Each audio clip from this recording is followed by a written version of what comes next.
Considerado uno de los 4 delfines de Rubén Darío, ha tenido una vida corta, pero ha proyectado una larga trayectoria increíble en el mundo de la literatura uruguaya y universal. Hoy en Gloria y Muerte hablaremos sobre la vida y obra de Julio Herrera Erricín, el poeta del corazón.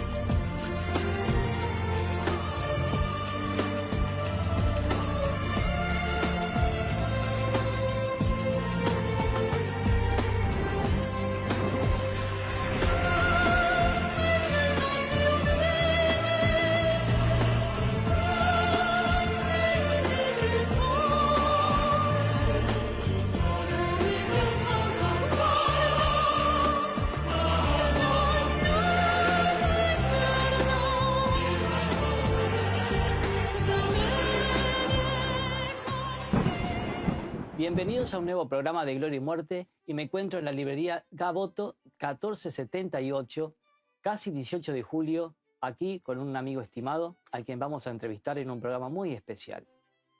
Washington Fernández, escritor, editor, entre otras actividades. Bienvenido al programa de Gloria y Muerte. Muchas gracias. Para mí también es un placer recibirlos, que estén en nuestra casa, que se sientan a gusto y que podamos charlar del tema que sea, con la mayor libertad. Vamos a hablar un poco de literatura, también explicarle al público que vamos a tocar el tema Julio Herrera Erricín. ¿Qué trayectoria? 55 años por muchas actividades culturales relacionadas con las letras. Con las letras. Sí, sería largo de contar, pero voy a tratar de ser breve. A mí me prohibían leer de niño, hasta los 10 años, que viví la mitad de mi infancia en el campo, en un pueblito rural donde no había ningún servicio, ni agua, ni luz, ni atención médica, ni nada. Se vivía de la caza y de la pesca como los antiguos, y algo de agricultura y algo de contrabando, porque estábamos cerca de la frontera, en un pueblito muy pequeño, pero que yo amo mucho porque es el pueblo de mi infancia, Paso del Dragón, que hoy se llama Plácido Rosas, y que está en la orilla norte del río Tacuarí. O sea que me crié en parte, en mi infancia, a orillas del Tacuarí. Y la otra parte de mi infancia fue en un suburbio de 33, a orillas del arroyo Cerval, pero también a orillas del Olimar. Por eso mi gran amor es por los olimareños, porque allí tengo... Yo me considero limareño por adopción, aunque no nací en 33, pero allí en 33 tengo a toda mi familia paterna y a la mitad de mi familia materna. ¿Cómo surgió este tema de tantos años en la parte Y literaria? Surgió porque cuando me reencontré con mi madre biológica, que fue a los 10 años, acá en Montevideo, me dijo de todo un montón de problemas que estaba teniendo, necesidades económicas, etcétera. No voy a dar detalles, pero el hecho era que no la pasábamos bien y me dijo, te va a faltar esto, aquello, lo otro y lo demás allá, pero nunca te va a faltar un lápiz, una goma y un cuaderno. Yo quiero que estudies. O sea, exactamente lo contrario a lo que me pasaba en el pueblo de campaña, donde me decían, no pierdas el tiempo en leer, no pierdas el tiempo en estudiar, tenés que trabajar para ayudar a la familia. Esa es tu deber. O sea, la visión que tú tuviste desde pequeño al estar aquí en la capital vendría a ser diferente de lo que te proporcionaba el pueblo. Claro, todo el clic empezó gracias a mi madre biológica, que me dijo, quiero que estudies. Porque iniciaste en una revista. Sí, ya voy a eso. Sí. Y la otra parte importante de esta historia, de mi amor por las letras y toda mi vida en torno al tema de las letras, fue que la maestra de sexto se debe haber dado cuenta que yo tenía muchas faltas ortográficas y me dijo, no vas a pasar al liceo si no lees este libro, y eligió uno que los veteranos se acordarán, de la colección Robin Hood, y me dijo, léete este libro de principio a fin y escribí por lo menos una página de lo que leíste, un resumen, lo que no te gustó, lo que más te gustó, lo que te sorprendió, lo que sea, pero tiene que ser sobre este libro.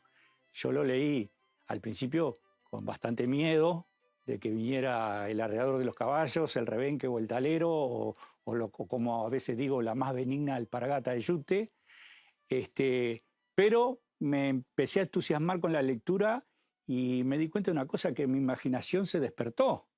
Yo era un tipo sin imaginación, yo vivía de lo que veía, pero con la lectura yo empiezo a pensar. El libro se llama Los Tigres de Montparnasse, que está traducido también como Los Tigres de la Malasia, de Emilio Salgari.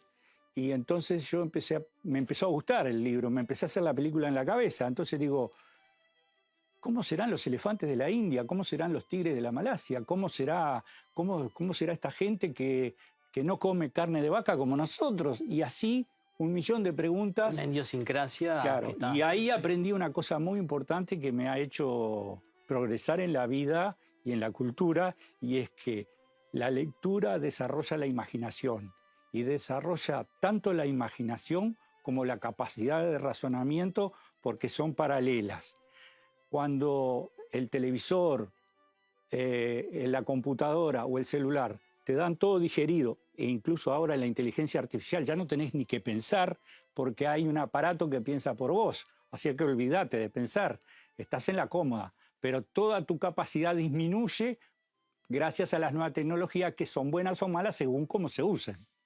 Por eso la historia de este programa, justamente para rescatar un poco el tema de los libros, que es como un tesoro que queda perpetuo, ¿verdad? Sí, ya todas quedan en la ya hay parte de pruebas en países europeos y concretamente en Suecia, del que hemos tenido noticia, pero también ya se está aplicando en otros países europeos.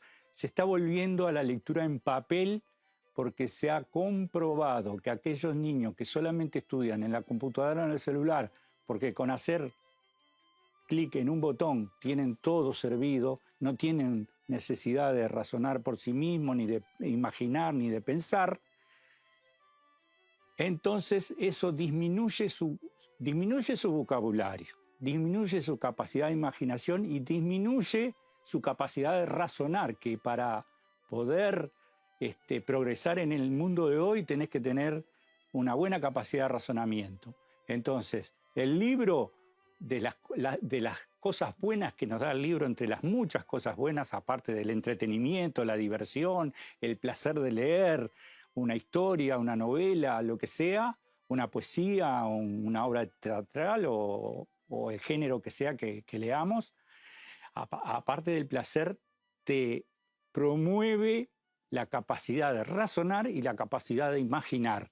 Y eso es algo maravilloso que solo lo dan los libros. Es el inicio de una vasta carrera dedicada al arte de las letras, que culminó con una librería, claro, con varios proyectos, exacto, siendo escritor, y has editado y has creado un mundo magnífico sobre lo que aprendiste a lo largo, claro, yo, de tu carrera. Hice el curso de Ciencias de la Comunicación. Ganaste un premio. Bueno, gané un premio literario que creo que fue la primera vez y la última que escribí algo literario, que fue en el año 92, y en el año 93 se me otorgó el segundo Premio Nacional de Literatura en el viejo edificio Libertad. Me lo entregaron el señor presidente, que en aquel momento era la calle Padre, Jorge Gandini, que era el viceministro porque el titular estaba enfermo en ese momento, y el señor Alberto Gallinal, que era ministro de Vivienda, Ordenamiento Territorial y Medio Ambiente, porque el concurso se llamaba, estaba convocado por el MEC también, ¿no? El Ministerio de Educación y Cultura, se llamaba Medio Ambiente y Desarrollo, Responsabilidad de Todos. Y entre 400 escritores, éditos e inéditos, yo obtuve el segundo premio. Claro, me ha servido un poco como parte de una historia muy variada, ¿no? Te invito a un segundo bloque para introducirnos en la vida de Julio Ray Ricín, y al público los invito a un segundo bloque. Página de uruguayos ausentes del Uruguay. La página difunde las búsquedas de las personas ausentes en Uruguay. La única forma de contactarse es a través del WhatsApp 091 843 516 con la denuncia radicada. Las publicaciones son gratuitas. Red social Facebook. página de Uruguayos Ausentes del Uruguay. Ecoasfalto. Ecoasfalto es un asfalto en frío, súper práctico para bachear calles de asfalto y hormigón en 3 pasos. 1. Se limpia el bache. 2. Se abre la bolsa de ecoasfalto en el bache. 3. Se pasa un camión o auto por encima para compactar y listo. La duración es de 3 años, más de 30.000 baches arreglados en Uruguay, trabajamos con más de 65 municipios e intendencias. Contacto, 099-399-612. Ecoasfalto. Clases magistrales con el escritor y docente, Rafael Courtoisí. Aprende novelas, cuentos, poesía y ensayos. Cursos y talleres especializados. Consulta y entra al mundo de las artes y de las letras de la mano del prestigioso escritor. Contacto 091-808-861. Les presentamos el libro La tapera de Oribe, escrito por Guzmán Garrido Rosa, un joven investigador de 20 años de edad. Reúne la investigación realizada en la tapera de Ignacio Oribe basada en la detección de metales. En el libro, Guzmán nos relata sobre los más de 300 objetos desenterrados que van desde lanzas, sables y facones hasta monedas de plata españolas y portuguesas. Todo lo encontrado lo ha puesto en exposición también en museos. Gracias al libro, revivió la memoria de un sitio de gran importancia histórica que se encontraba completamente olvidado. Aquellos interesados en obtener el libro a través del número 092912800. Estimados amigos, volvemos con Gloria y Muerte y estoy con un escritor que se llama Washington Fernández. Ha trabajado en más de 50 medios de comunicación, son 35 años, ¿no? 35 años de periodismo. Editor, y que abandoné. corrector. Sí, editor, corrector. Es decir, yo pasé por todas las etapas del periodismo, desde movilero, reportero, simple redactor, y después fui jefe de sesión, jefe de página primero, después jefe de sesión, llegué a jefe de edición, redactor responsable, secretario de redacción. O sea, ocupé todos los cargos que hay en el periodismo. Fundé periódicos, en fin, fui redactor responsable de varios periódicos de distinta índole porque fui de gremios, de clubes deportivos, de clubes sociales e incluso algunos de interés general o de carácter político. O sea que fue muy variado el trabajo. Como la historia que vamos a tratar el personaje de hoy, que es Julio Herrera Ricín, que ¿no? Es muy rico, muy rico. La verdad que yo quedé impresionado. Al principio sentí un escozor con la invitación porque realmente tengo que confesar que no había leído mucho, salvo algún poema suelto, no había leído mucho a este, para mí ahora gran poeta, porque después de haberlo profundizado un poco más me doy cuenta que era un excelente poeta, fue un excelente poeta y actualmente a 114 años de su muerte sigue siendo considerado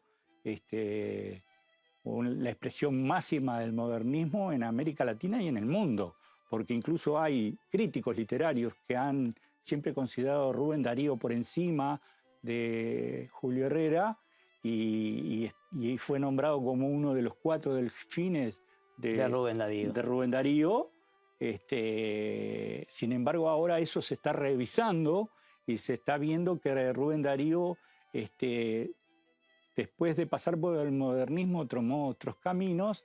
Sin embargo, el representante clásico del modernismo, con una calidad literaria indefinible. Porque hablábamos hoy de palabras extrañas, unas palabras muy complejas, ¿no? Claro.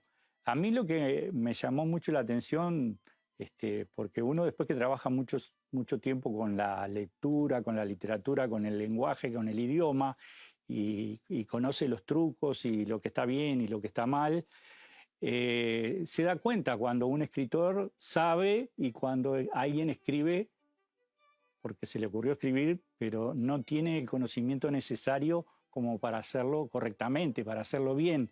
Y una de las características de Julio Herrera es la exactitud en el uso del lenguaje.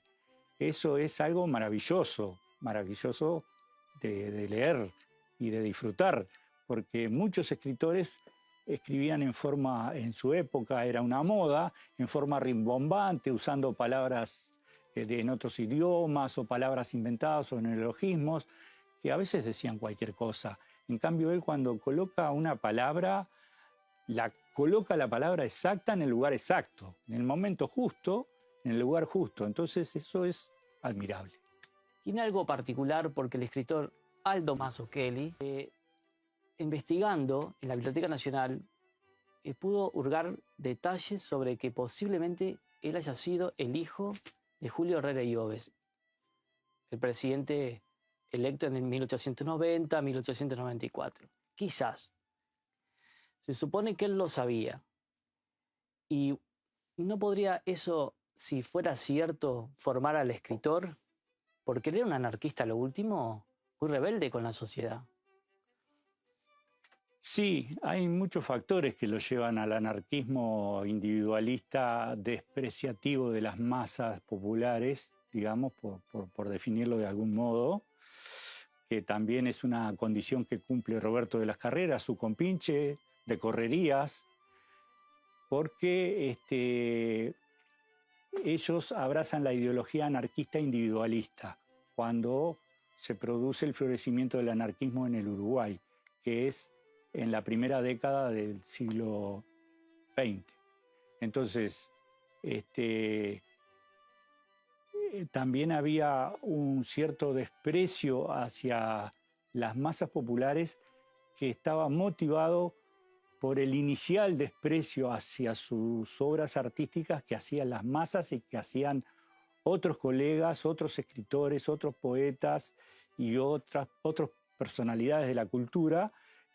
Cuestionaban mucho porque yo creo que no lo comprendían a Herrera y Reisi. Recién ahora se lo está comprendiendo, más de 100 años después de su muerte, se está comprendiendo la calidad literaria y cultural de esta persona. Porque él no llega a escribir un libro, no fallece antes, pero tuvo 17 años desde de los 18 que se empezó a desarrollar en la literatura, pasó entre periódicos y muchísimas colocaciones de versos y poemas. Tenía su propia revista donde publicaba sus versos, sus poemas. Son 17 años cortos porque él falleció muy temprana edad. A los 35 años. Nació en 1875 y murió en 1910. O sea, creo que tiene una hija que fuera del matrimonio, de un amante que siempre tuvo, pero como tú escritor, ¿qué ves en el proyecto de lo que fue él trasladándose en ese tiempo? En aquel Montevideo carísimo también, porque hoy decimos que es un Uruguay caro, pero antes también lo era. Él venía de una familia muy, muy, muy poderosa, pero tú que eres escritor y que tú también te ves identificado en el desarrollo, ¿cómo ves que ha sido para él formarse y lograr escribir un libro que nunca pudo hacerlo? Son situaciones distintas porque él provenía de una familia de abolengo patricio que tenía no solamente influencia política, influencia social y cultural, sino que además tenía un buen pasar económico. Entonces él no necesitó trabajar desde joven, y se dedicó exclusivamente a estudiar y a escribir. Ocurre que sobre el final de su vida, su familia tiene una desgracia, sus padres fallecen y entonces él se tiene que dedicar a trabajar aún estando enfermo de una enfermedad cardíaca congénita que le descubrieron, no recuerdo exactamente si a los 17 o a los 18 años se le manifestó, lo trataron y le dijeron, bueno, a los padres le dijeron, hay que cuidarlo como un vidrio. Y él sabía que su muerte podía sobrevenir en cualquier momento.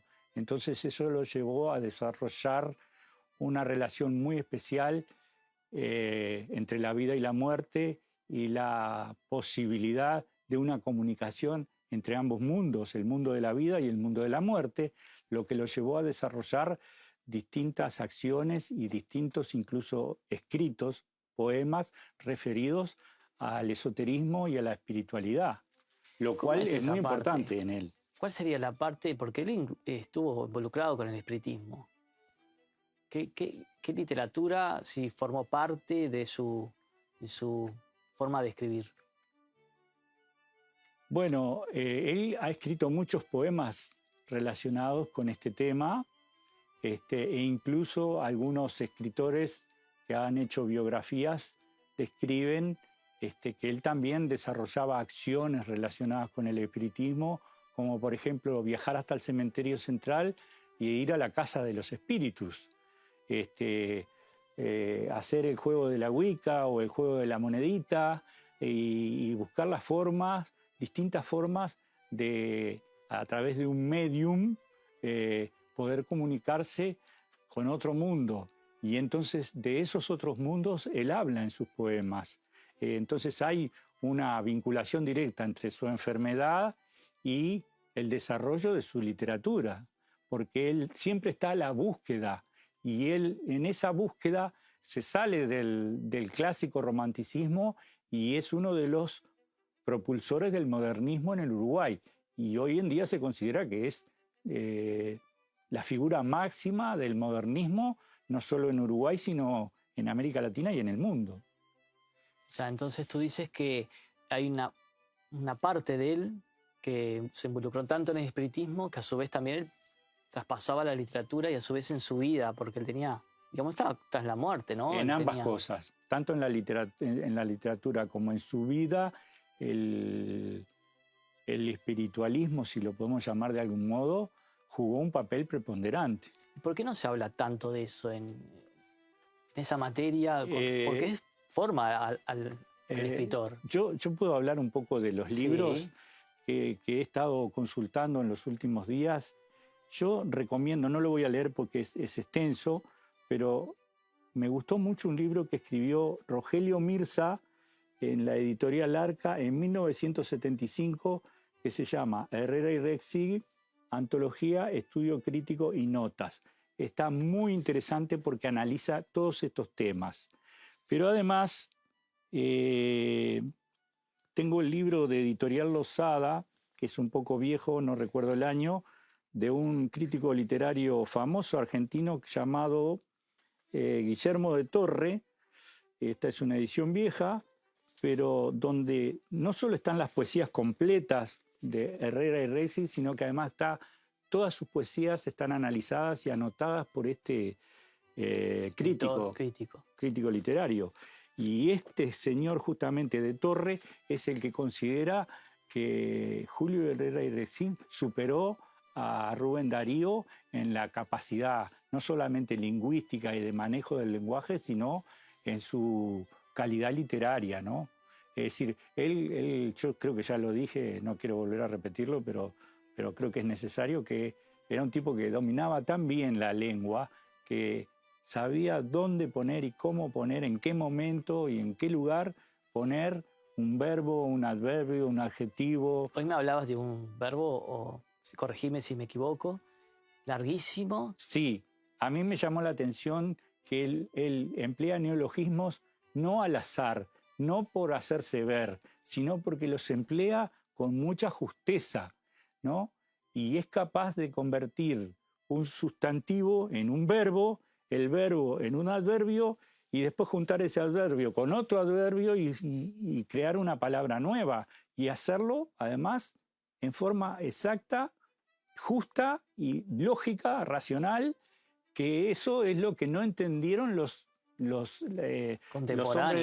hombres de su época, ¿no? Yo voy a tratar de pronunciarlo porque no quiero perder tiempo en buscarlo, pero tiene un decasílabo, o sea, un verso de 11 sílabas, que es una sola palabra que tiene 23 letras, ¿no? Y que empieza con un sustantivo que es espiritual. Es justamente el tema que estábamos hablando.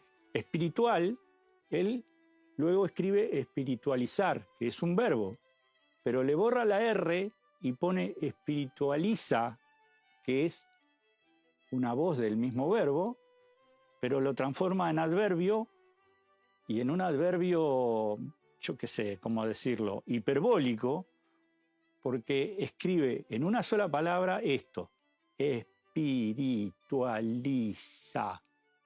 Dísimamente. Es una sola palabra. que no es común y que nadie seguramente haya escuchado en el ómnibus a cada rato. Sin Además embargo, que- si ustedes leen todo el poema, esa palabra calza justito en, Lo que está en tratando, la forma en la poética forma. que él está desarrollando. Washington, ¿cuál es el legado que nos dejó a nosotros y quizás a ti también, descubriendo este gran escritor, poeta? Bueno, como alguien que yo conozco que dijo alguna vez, Herrera y Reci es el poeta del corazón, porque apunta a los sentimientos. A mí me llegó mucho esa frase, porque cuando yo lo leo descubro y me identifico con muchas cosas de Julio Herrera, a pesar de que provenimos de ámbitos sociales y culturales muy diferentes. Hay algo que a mí me identifica con este poeta, porque apunta a los sentimientos. En la mayoría de sus poemas son, se podría decir, de orden sentimental. Entonces, el sentimiento siempre está presente en cualquier aspecto, en la relación con su amante, con su amada, con sus amigos. Le dedicó un poema a Roberto de las Carreras, o yo creo que más de uno, y también a otros amigos. Pero además él tiene una serie de poemas que son églogas, que él le llama eglogánimas, que son todos poemas pastoriles donde él ensalza la importancia del medio ambiente, la importancia del trabajo del campo, y donde él defiende eso y lo convierte algo que es cerril para los uruguayos, porque nuestra cultura es cerril, porque somos un país agrícola ganadero. ¿Cómo es posible que sea posible llegar a una altura y a una calidad tan importante como la que llegó Julio Herrera, justamente por el desarrollar los sentimientos hacia cosas, objetos, personas y animales que supuestamente tienen una vida chata y que él les da un volumen que muy pocos son capaces de dar? Por eso a mí me resultó muy agradable, a pesar de que yo he leído mucho. Después de que me levantaron la prohibición de leer, yo leí muchos libros de muchos autores, y miren cómo terminé, con una librería gigantesca, después de haber hecho muchos años de periodismo y de haber escrito algunos libros y de trabajar en editoriales y en imprentas y estar siempre ligado al mundo editorial. A pesar de eso, hay escritores que me siguen llegando al corazón. Por eso decimos el poeta del corazón. Washington, te quiero agradecer por la presencia en este programa, por brindarnos tu espacio, tu Por librería. favor, a las órdenes. Y sabemos que aquí vendés el único lugar que vende el libro de Inés Busquiazo. Sí, es la única librería que vende Rosas y Violetas para Juana, que está dedicado a Juana Ibarburú. Y yo te quiero obsequiar el libro de Guzmán Garrido, Gus Garrido, la quinta edición de La Tapera de Oribe. Lo mostramos al público, para que lo tengas y te Muchas asombre gracias. también. Es un joven muchacho de 20 años que ha escrito ese libro y es la quinta edición. Qué bueno.